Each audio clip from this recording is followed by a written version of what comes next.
mafelo nei foi ma le sunga ya la lovi ia mai le tautua ma una ngartato company or business system limited nei tai au. Good morning lovi ma lo sifu manuia.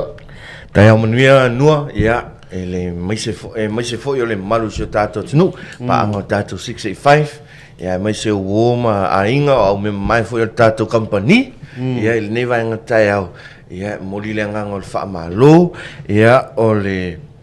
malol tawa tai malol la usu ia I matua o alo ma fanau o le aso muli le nei o latou tau sinionga foi le nei kwata ia malolo foi mo moli atula fa malo la company ia I le ola fina finau sa fa peona ia I le na kwata umatu ia ai fa pea ia ole tawa tai fe au nga luengo tutem faiva ia o masania mo fo tafa malo I le au motofi se tato tnu a inga sa le vi so nga fa nga so fa ta olanga ia mo li fa malo ia le no fta kwa ia was manu ia la tele tato tnu io e ma actually c'est le powerful mani ka ya ori la vi very powerful e talo fanua e kala le bala kwa power ya tama ya balo bo sai waga ko le usu fo ele fa ta no tato wa wenga wae ko le vai so ne ele nga tole ta walungo o nga nai fa na primary school alba so ne fa mo parent state mishala so ya lo to il matua ya batule li potielo nalo ya ma fa matala to ia fa ya onga pe ya o lo walol ma kwale le ya o fu na fa ile le anga bela le la con li porque ba ya wala con li porque kula nga le lo wan sa wa mo ile onga wa pe yo na ia fa na wa onga le fe telina anga ia tu tatu company mo na yo lo mo na fa na wa o so foi ni nua ma wele me foi na le vato tu si matua ave o mai parents day al wakun ka mingi ki Camilo pois alo mai songa anti pero mai songa ma ko ia so ia sia woni so ia ku wa taxi ho ia le la ko mo le ku ma ku ma mana chamati o parents day so la o for le fa ko e serve taxi ma dia so ako sa o se ka o se ya o te tanto no me ala na fai tato vai taimi alo vai taimi ne ia te tanto no le le o sui o mana alo mo fa na o le tino e la na wala o fa ma o fa ya o numero telefone ya tu o le teknolosi le na lo ia o fa ngo fiona ia ave fa fotuanga fo ia lo mo fa na ia o le tupe o le se leni ia o le afusina na yo matua ia le na te fai e tape na ilo ola o ina ia fa malosi o le te mo le tau ile lei pe a mai a le o sai di linga ia ile ono sai ia me se foi fa manuia o ile tu la sa o le ia a me ia tu lango Faleoloa ali la sunga la novi ma vai ngolo ia e tato company nei taimi ia va tai no malu fo se tato no le vai aso le nei o le tato vai aso mulu le tato media special le na fa aluina ile vai aso tu na ia ma vai aso le nei ia a wafi fa tu inga le na ma fuli lava ile tele o tato oloa ia office furnitures ia ai mai se ia o le homewares o la au sui ia o le ala o tapena mai e tua le pe mai wai mai ala so tai au mana tua o le aso lima ile aso tai au fa o mai le tato a fa lo le ia o le aso to na I mana tua pe fa manatu e a faso o mai ia tele o company o ngaluenga ia o lo avano le fo le nice te suma ima anga mai e fa ia fa to inga ia manu mo le ting sa o wai ta tala tatu Faleoloa ile afol fitu ia anga ile tasi le auli ia ona ta puni fela ia se ivang se ito ta tala ile aso fu ia le update mo le tatu media special nua ma me se tatu tunu ia to tolu tatu wheelchairs mana ia mai le tolu se fulman tupu wheelchairs sa ia le o mon ma wina le nga ma le tau wa tatu longo fo e tatu paanga ia o le marfo se tatu tunu le nga o tatu Faleoloa mo le fo la faftai lau fetalenga ia wata fa sa lau masan o le o ilo ai fo le tunu ia mo tatu paanga o le faatau tau na fai instead o le faatau o lea ma lea ia o le na ia ile mea tau tau na faatau mo matua ai nga pena ia so mai la ia ile tatu vai aso lava le nei aso lua lea na tatu titilo i le tatu nupi fa ia sa fa pasene le saule me e ono pasene lua e alu lau contribution ia ai fa pasene fa se fulu pe fa pasene pe ai fa ma ko ai fa o e ai fa ia o le tatu o le vaso la le nei no le na fa aluina i fo i le tatu nupi fa pay out special okay ia o le tatu fa la ulole na e lua vai aso e fa nga solo nai na mata le aso lua le aso lulu o le nei vai aso se ia pa ia le aso to na ia le vai aso fo okay ia o le tatu fa la ulola le na o le na walu atu e lunga ia tatu electronics mainly ia tatu electronics e mai sia tatu TV TCL le wo sa le upgrade o tatu TCL la no okay o tatu sizes lava masani tolu lua fa se fulu fa tolu anga i lunga se ia pa ia le iva se fulu valu inisi o le whaopoponga, o le tātou TCL, e le ngata ina plug and play, e le tue mana o mia se pusa, po se tātou digital box lea. Ai ua aluatu ai to tonu ma le tātou TCL channel. O le tātou TCL channel lea, it's a movie channel, TV shows, e tasi le channel, ia ai te mau o mai te tonu e ova ma le se fulu afe ia movies o ata tifanga, ata whaasolo, ia mapol kalame fo ia documentaries e te tonu o le tātou TV leo walu temine ia o le matanga o fia le tātou upgrade leo tātou TVs e au noa ma se subscription pe to tongi se tupe pe te tau entry sau emaili po vaenga pena fai sau account e le ai se vaenga pena na ona connect lava o TV le wifi open le tātou app le walu atu e tonu e ua whaingoa ina le TCL channel ia ona enjoy lola ia fili oi tawa na o movie ni talonga na o e ai fo le tātou o te tonu tātou TCL channel lea e te mau ai fo i ma le 9 TV 9 Australia ia o tātou medias la ia 9 o le isi channel ta alonga le iai o le Fox Sport e iai umai lunga tātou TV o channel ana e fai lau subscription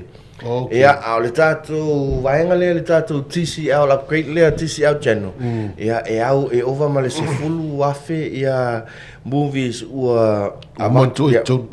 e tonu ia au se fulu afe movie nas e uma e update lava ia so taitas e mawhai ona sui taipei lava o le Netflix ia o le ese senga o le Netflix e fai lau account e te pei lau account ia e pei fo e tre alu ma le wifi a le tātou TCL channel lea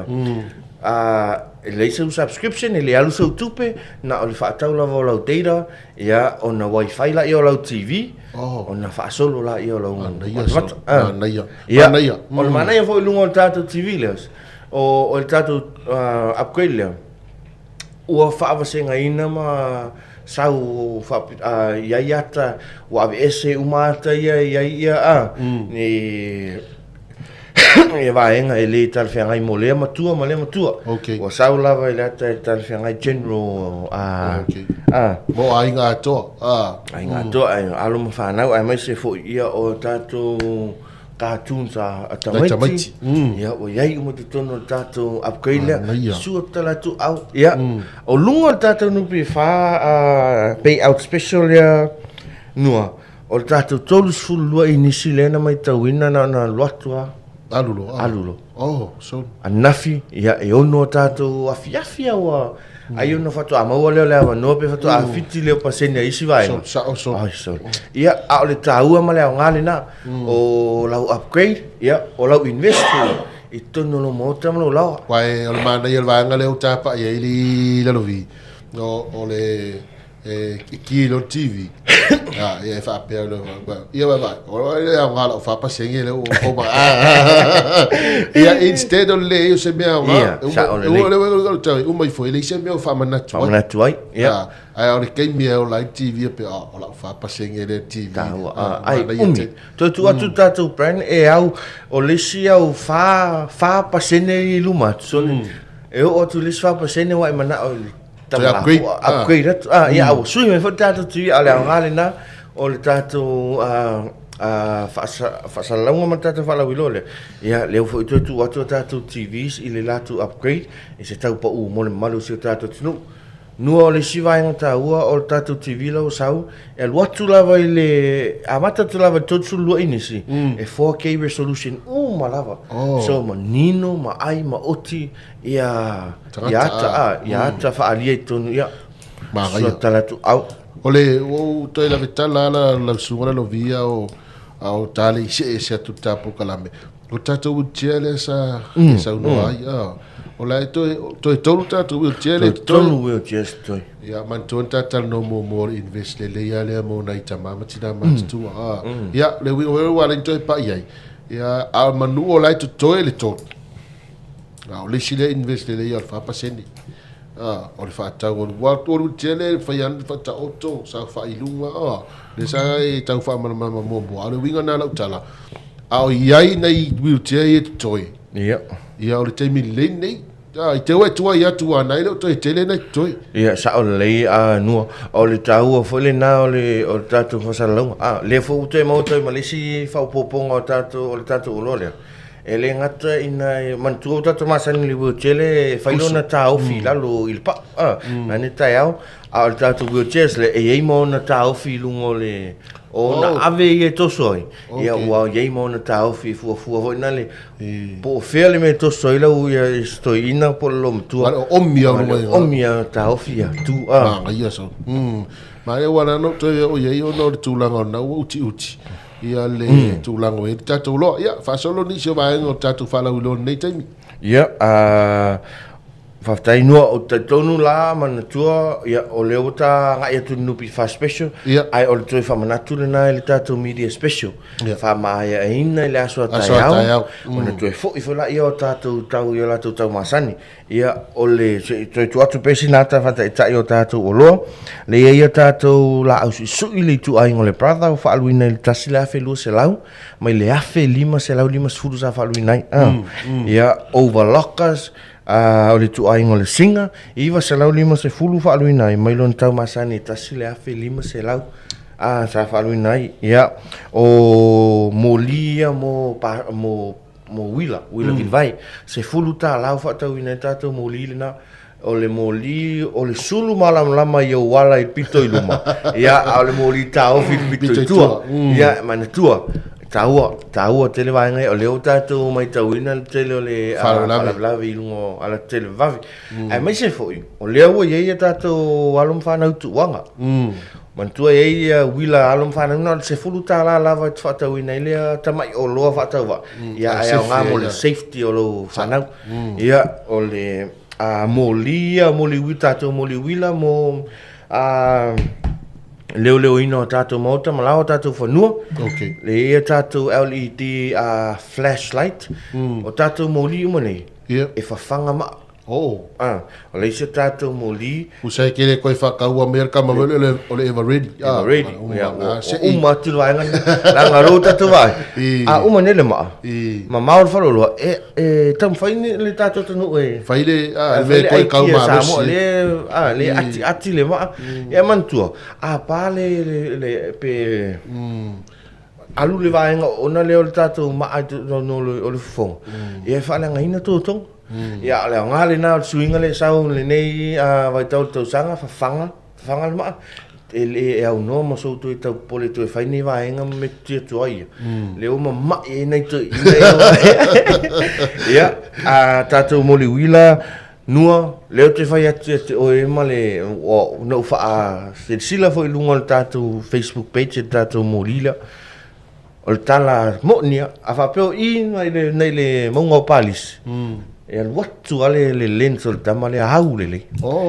ia pe tati tilo na itai o i le Faleoloa lo po i le ACC. A alu lo na Falens. Ya malama manino e au lele. Okay. So lela tse uma tano te watu lunga pe highlight tu tato video lina. Ya me te sila fia fo ima malama te leo nga. Tu sala le mau no Facebook page tato kompania. Sa o le no ya ele ngatena ole mau alo na lau tele. A mana o fo ia short lens. E la poto a e au le valu mita diameter le lau tele. Okay. Ole lau tele o lunga malalo. Ia matua manino mana ia vaenga tauna e momia. Po le wingo lau tala no wingo kamanga kai pe o le lens o le camera. Ia tai pe o le lens o le camera. Okay. Fai ona zoom e fai ona tu mai tun. Ia le ngatele na o mo tato mo le wila ia e malato emergency light. Ole mamao le o tatou tanoa ia e mawhai ona emo flashing ia e mamao pete le ilo le vau e mawhai ona e whaonga ia tatou molia e emo ia mawhaonga e mo vaenga taua ia me swila u a tu la u fangota ia ngai tatou ia nga tasi tatou molia nga le u fangota o le se tatou molia le waterproof o le se tasi ia e waterproof ia nga le ia ole autelenga na ia suatala tu au pete anga i lunga tātou Facebook page mo le sia tātou mamlamanga tili tātou media special ai nua o le nupi whaale tātou tanoa sa o ani si vahanga o tātou o lo nupi wha wa le wha mai erves fau nupi whaale la tu atu le tātou prices mo tātou TV so te lode o le oloa tāua le nei whapitoa fui o le tātou tōrusu lua inisi whaselau iwa se fulu tāla le eise pusa e tō mana o mia ia e free o tātou channels e wifi le tātou TV e mwhai fui ona bluetooth ia whase fulu inisi whaaluina le fitu se lau valu se fulu i le iwa se lau iwa su iwa tāla lon tau masani fasu tolu inisi wa iwa se lau iwa se fulu tāla mai lon tau masani e tasi le afe se lau iwa su iwa tāla ia o le 5 se fulu inisi le tasi le afe 5 se lau 5 se fulu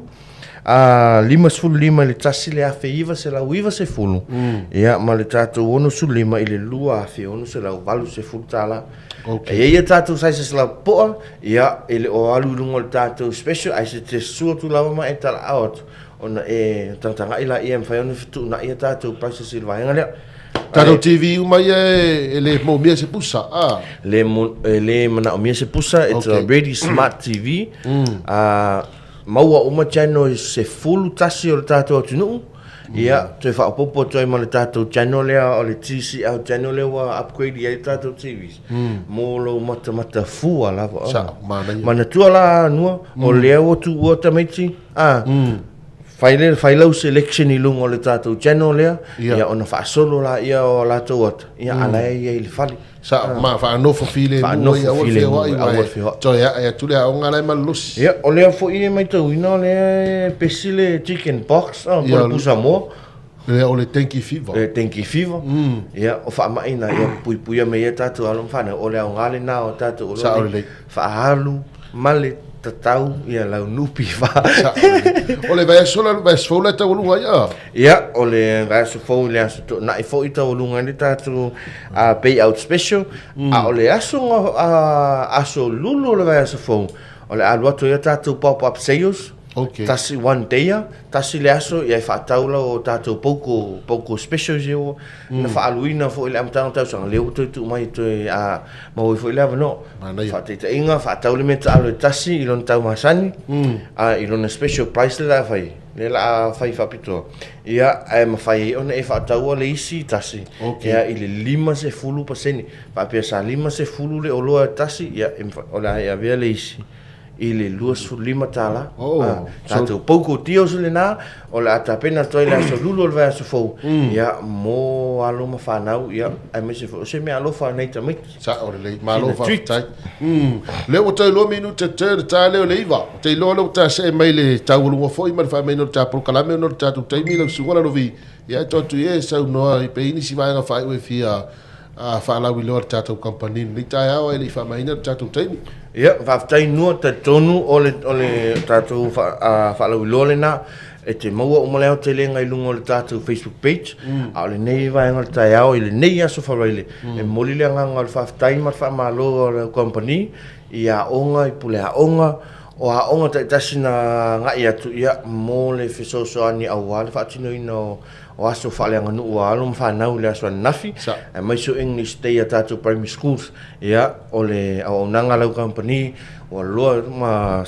ma tau sila fia tono tātou tinu, ia e tu atu lava pia le tau au, e lango I vaenga tau o whapene au wā alo ma whanau I le latou o la oina, ia e whamalo I la e whataita inga o tātou a onga, o le tātou a onga le I ton Posco I sala whaisa le longa, ia le ana fsoswani tātou company, ia o whenga, lo whanga ma le pā,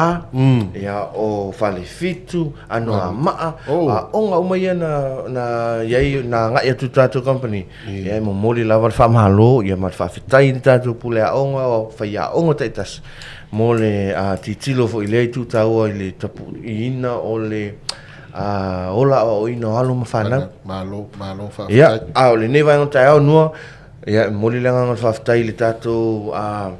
paanga masani lungo le tātou ala ata le nei vaenga tai au, ia ai mai se o le whamalulua lau company, ia, la fo se upu o se ngangana o le tau te mali, ia, e matua atu lava le na, I nai le nai tu, ai le ngata I lea, ia, o lo whaanga lau company le nei e asu whareile, ia whamai aina ma le fia ia o onga le whanau,